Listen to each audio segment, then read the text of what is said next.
13 Doorways and Wolves Behind Them All. This was a book that I fell in love with, just the cover, and I can tell you that I was super excited that I finished it.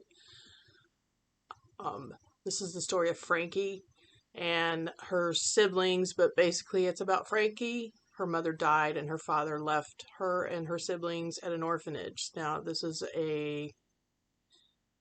the beginnings of World War II, end of the Great Depression. So a lot of people who couldn't basically afford their children would take them to an orphanage.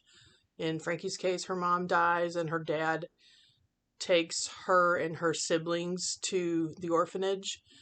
And then he basically shows up with a train ticket and leaves after some time of them being there, which the kids had always had hope that they would be going home with their father.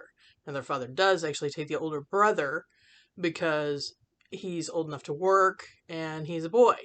But the girls get left behind.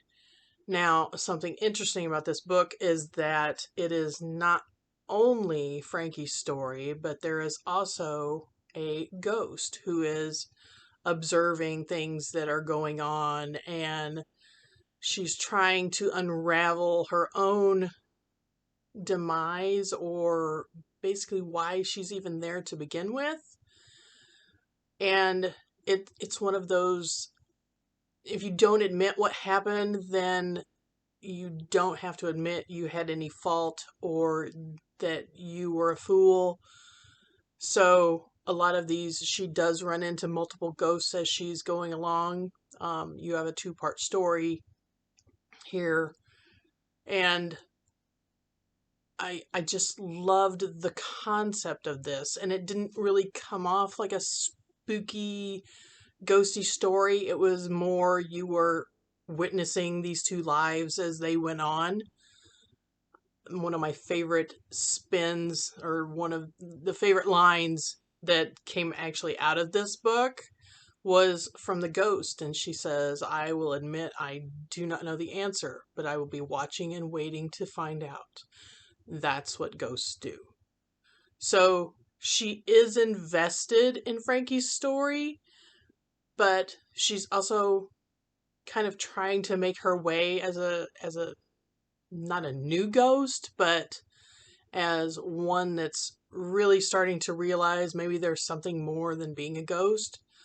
Frankie as well has to do the same thing for herself, because obviously they live in an orphanage, but after a certain amount of time, they are booted out, to live on the street when they become of age. So Frankie kind of takes her younger sister under her wing, even though Tony, her younger sister, is like the monster child of the group, and Frankie basically takes the fall for her a lot of the time.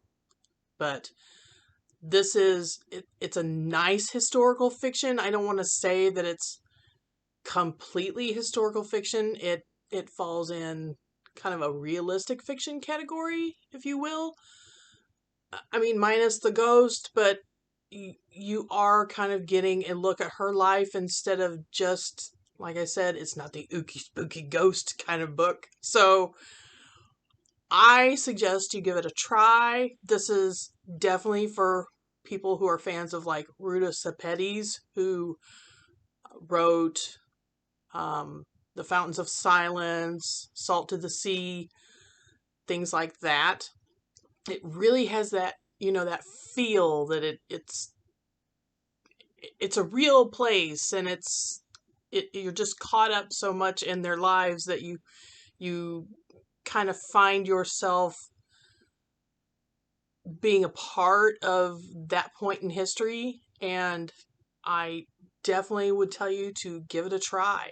So come on down and see me, send me a request, and I'll get it saved for you.